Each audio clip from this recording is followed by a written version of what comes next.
Hello everyone, welcome to UPSC study point.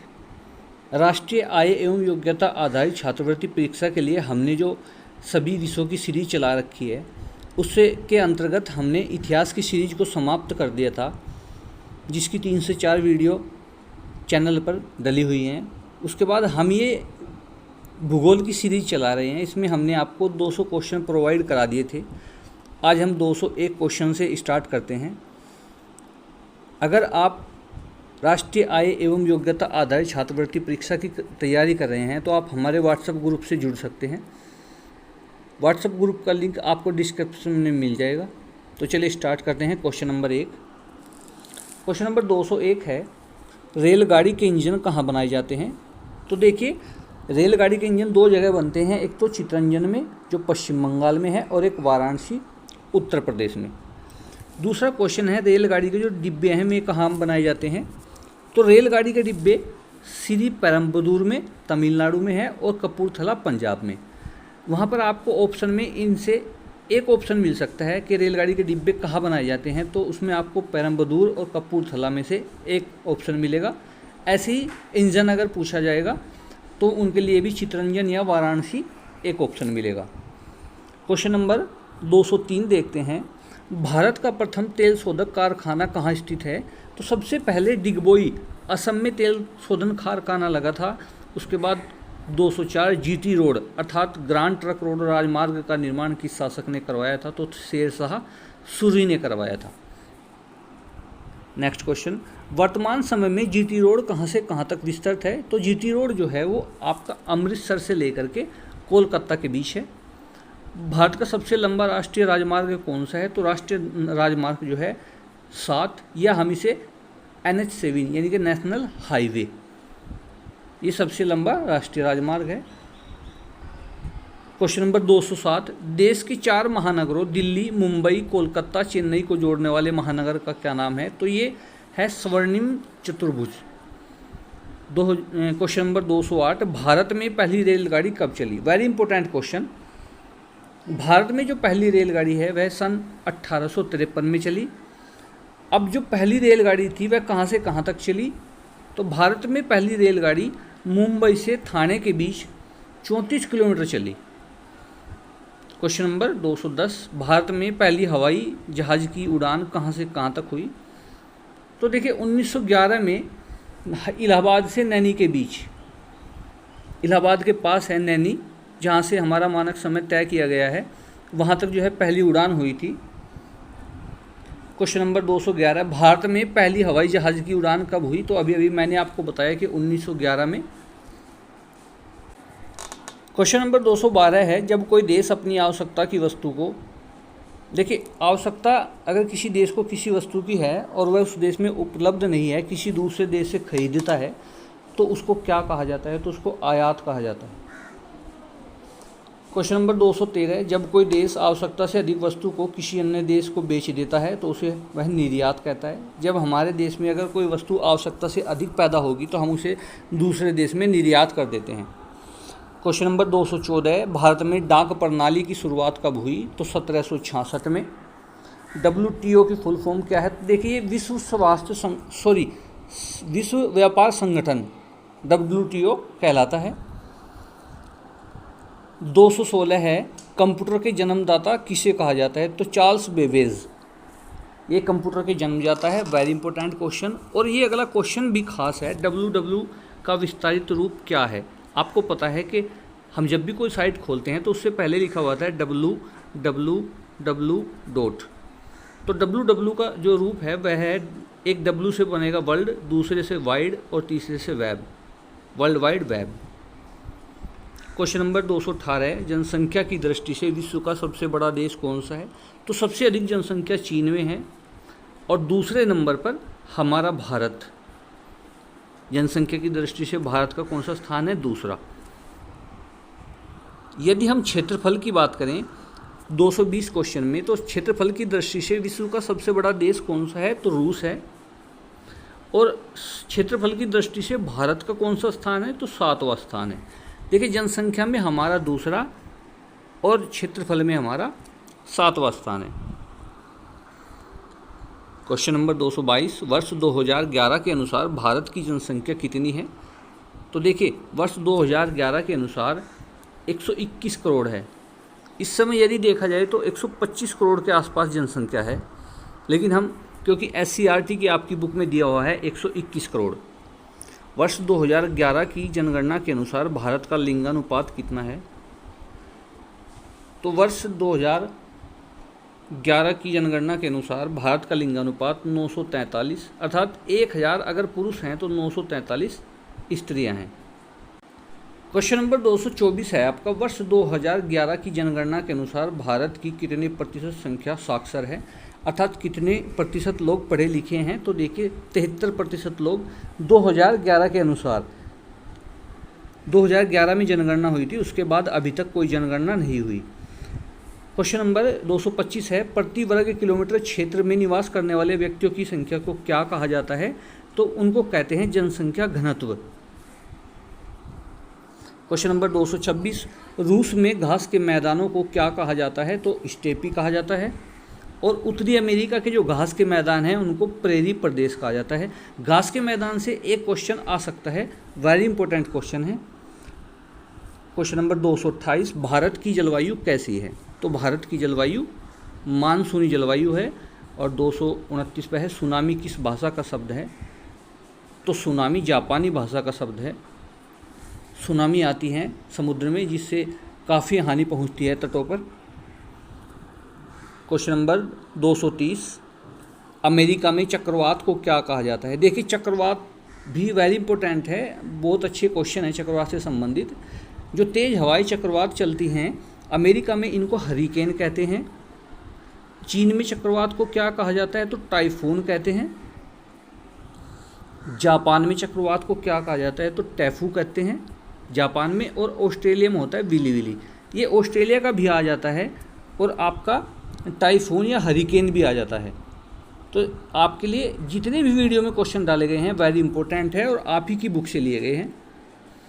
पृथ्वी की सबसे ऊपरी परत भूपर्पटी में किन पदार्थों की दिखता है? भूपर्पटी में जो है किन पदार्थों की दिखता है? सिलिका एवं एल्यूमिनियम की।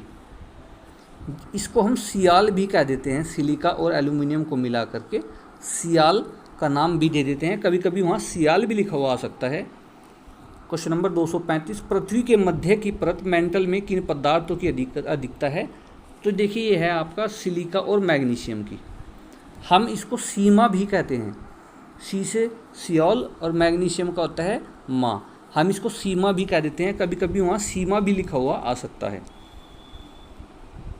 और क्वेश्चन नंबर 236 है, पृथ्वी के सबसे भीतरी भाग जो करोड़ है उसमें किन पदार्थों की अधिकता होती है? तो उसमें होती है निखिल एवं लोहा, यानी कि Ni, और आपका आयरन होता है Fe। इसलिए हम इसे नीफे भी कह देते हैं, जैसे उनको सियाल सीमा कहते हैं, इनको नीफे कह देते हैं। नेक्स्ट क्वेश्चन 237, पृथ्वी की सुरक्षा वाल्व किसे कहा जाता है? तो ज्वालामुखी को कहा जाता है।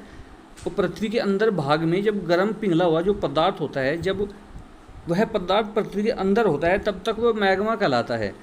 लेकिन जब वह मैग्मा जो है पृथ्वी से ऊपर आ जाता है एक छिद्र के द्वारा निकल करके, तो उसको लावा कहा जाता है। क्वेश्चन नंबर 239 का आंसर है लावा।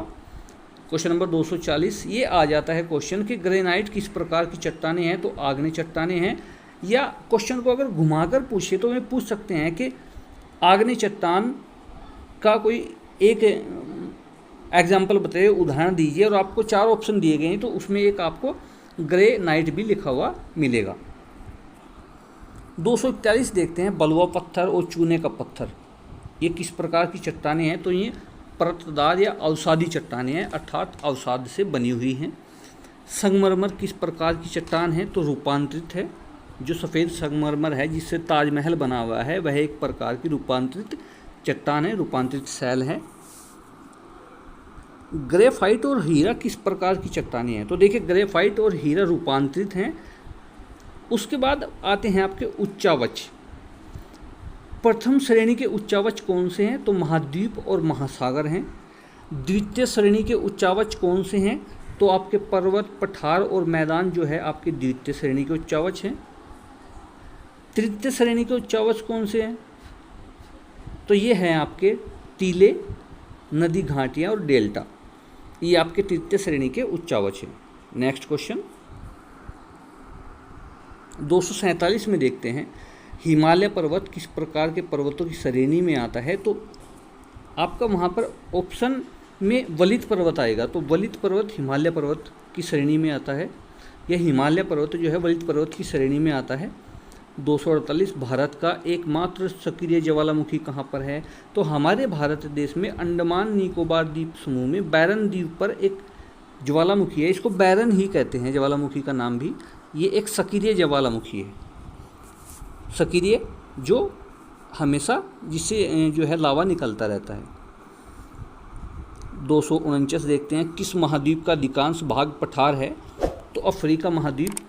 आपने पढ़ा था कि 7 महाद्वीप है जिसमें अफ्रीका महाद्वीप भी है, तो अफ्रीका महाद्वीप में अधिकांश भाग पठार है।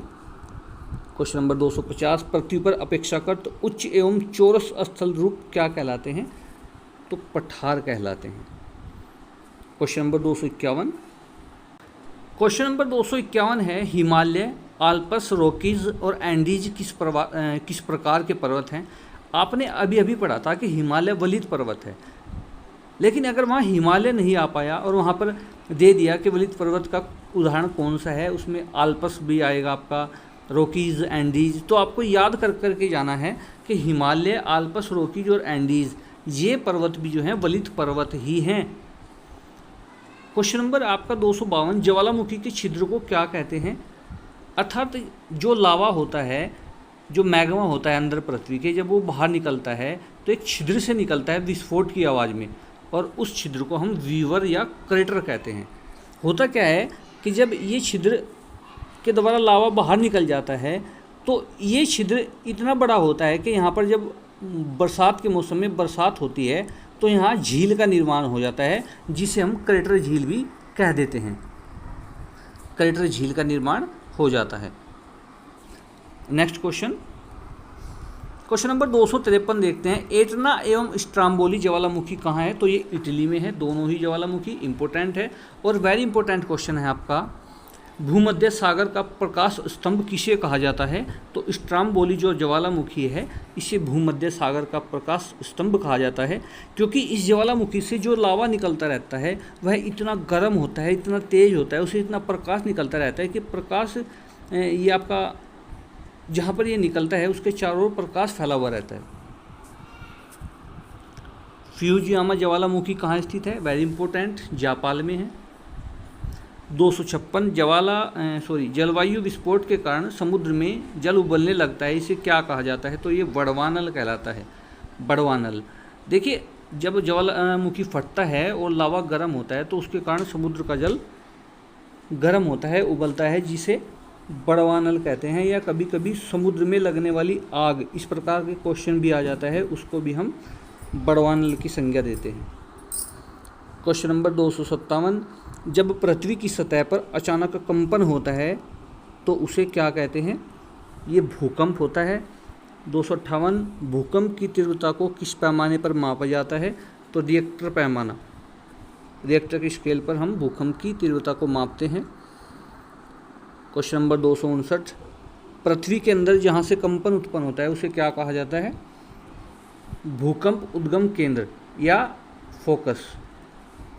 क्वेश्चन नंबर 260, भूकंप उद्गम केंद्र के ठीक ऊपर धरातल पर स्थित बिंदु को क्या कहते हैं? उसे अधिकेंद्र या एपिसेंटर कहा जाता है। क्वेश्चन नंबर 261, चट्टानों के अपने स्थानों पर टूटने फूटने की क्रिया को क्या कहते हैं? तो ये अपक्षय कहलाता है। और विश्व का सबसे ऊंचा जलप्रपात कौन सा है? ये एंजल जलप्रपात है। एंजल जलप्रपात कहाँ स्थित है? तो एंजल जो विश्व का सबसे ऊंचा जलप्रपात है ये दक्षिणी अमेरिका के वेनेजुएला में स्थित है। नेक्स्ट क्वेश्चन 264, जोग जलप्रपात किस नदी पर स्थित है? तो शरावती नदी पर है। क्वेश्चन नंबर 265 है, शिव समुद्रम जलप्रपात किस नदी पर स्थित है? तो शिव समुद्रम जो है कावेरी नदी पर है। 266, नदी का टेढ़ी मेढ़ी आकृति में बहना क्या कहलाता है? आप लोगों ने देखा होगा कि जब नदी बहती है तो सीधी ना बह करके वह इधर उधर घुमावदार बहती है, इसको हम विसर्प कहते हैं।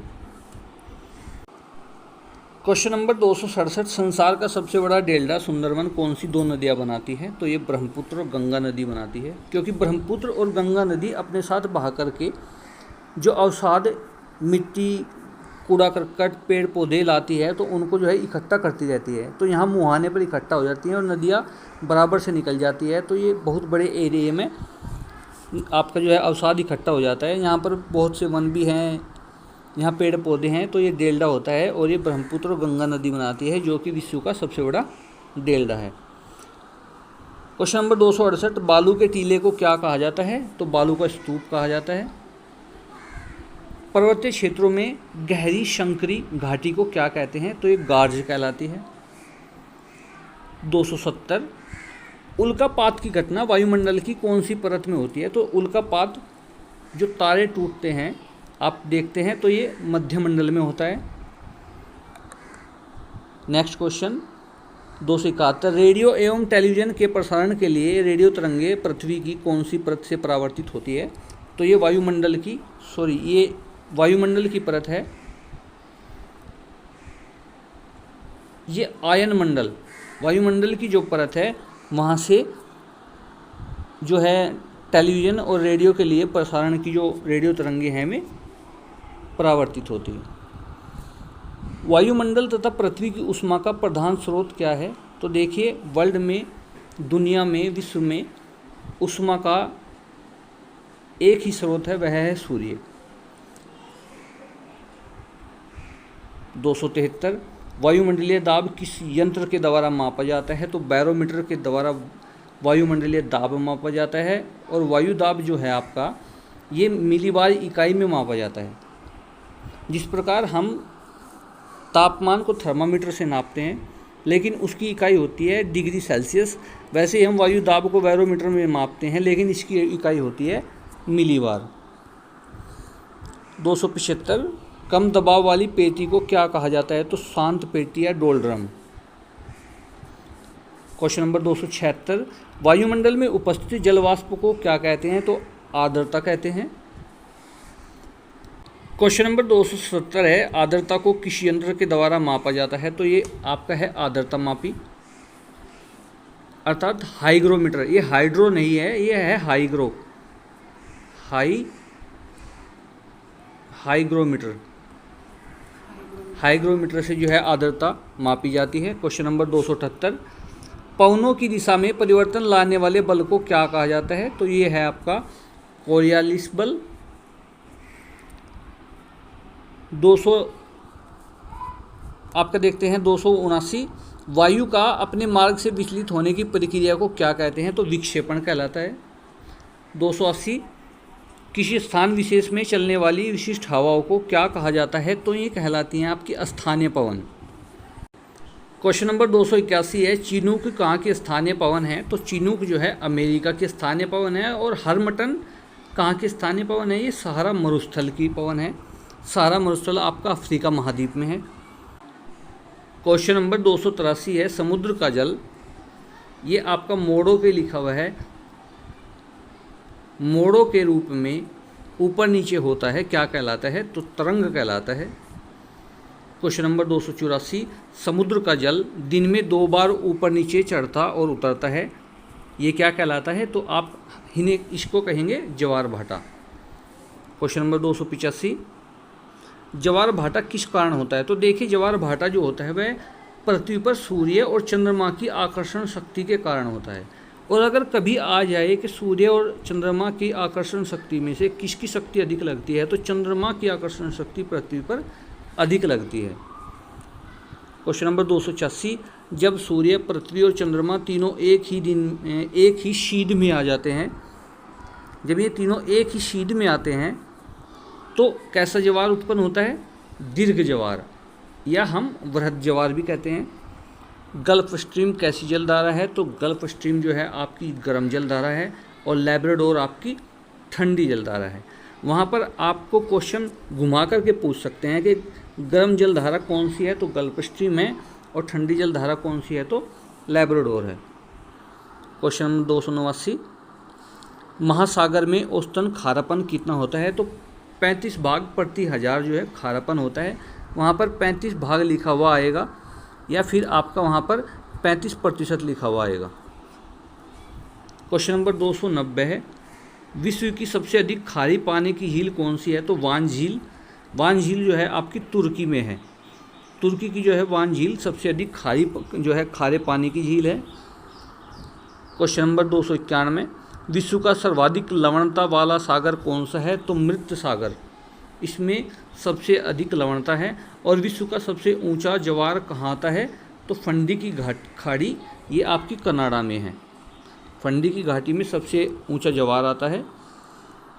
क्वेश्चन नंबर 293, टीसी मक्खी के काटने से कौन सी बीमारी हो जाती है? तो ये नींद की बीमारी होती है, स्लीपिंग सिकनेस। या आ जाता है क्वेश्चन के स्लीपिंग सीनेस अर्थात नींद की बीमारी किससे होती है? तो आप लिखोगे टीसी मक्खी के, या कभी कभी ये सीसी भी लिखा हुआ आ जाता है। उसके बाद देखते हैं क्वेश्चन नंबर 294, संसार में सबसे अधिक चाय और कहवा कहाँ पैदा होता है? तो ये ब्राज़ील में होता है। क्वेश्चन नंबर 295, गिनी तट को बीमारियों के कारण क्या कहा जाता है? क्योंकि गिनी तट पर बहुत अधिक बीमारियां हैं, तो इसीलिए इसे श्वेत निवासियों की कब्र कहा जाता है। क्वेश्चन नंबर 296, क्वेश्चन नंबर 296 है, विश्व का सबसे अधिक तापमान कहाँ रिकॉर्ड किया गया है? तो विश्व में सबसे अधिक तापमान अल अजीज़िया लीबिया, यहाँ पर जो है 58 डिग्री सेल्सियस तापमान रिकॉर्ड किया गया है। यहाँ पर इतना गर्म टेम्परेचर है। 297, मरुस्थल का जहाज़ किसे कहा जाता है? तो आपको पता है कि ऊँट को मरुस्थल का जहाज़ कहा जाता है, क्योंकि ऊँट के पैर गद्देदार होते हैं जो रेत में तेज़ी से कार्य करते हैं। 298, विश्व का सबसे अधिक ठंडा स्थान कौन सा है? तो यह है बेखोयांस्क या बरखोयांस्क भी आता है, लिखा है, साइबेरिया में है। 299, टुंड्रा प्रदेश के निवासियों के बर्फ़ के घरों को क्या कहते हैं? तो इग्लू कहा जाता है। और आज का आखिरी क्वेश्चन नंबर 300, टुंड्रा प्रदेश में चलने वाली बर्फीली हवाओं को क्या कहा जाता है? तो ब्लिजार्ड कहते हैं। अब ये आपकी जो है भूगोल की 300 क्वेश्चन के अंतर्गत आपका 6, 7, 8 की जो बुक है उसके जो इम्पोर्टेंट क्वेश्चन है वे सभी पूरे हुए। कल से आपके लिए विज्ञान की सीरीज उपलब्ध कराई जाएगी। चैनल को सब्सक्राइब कर वीडियो को लाइक करें। धन्यवाद।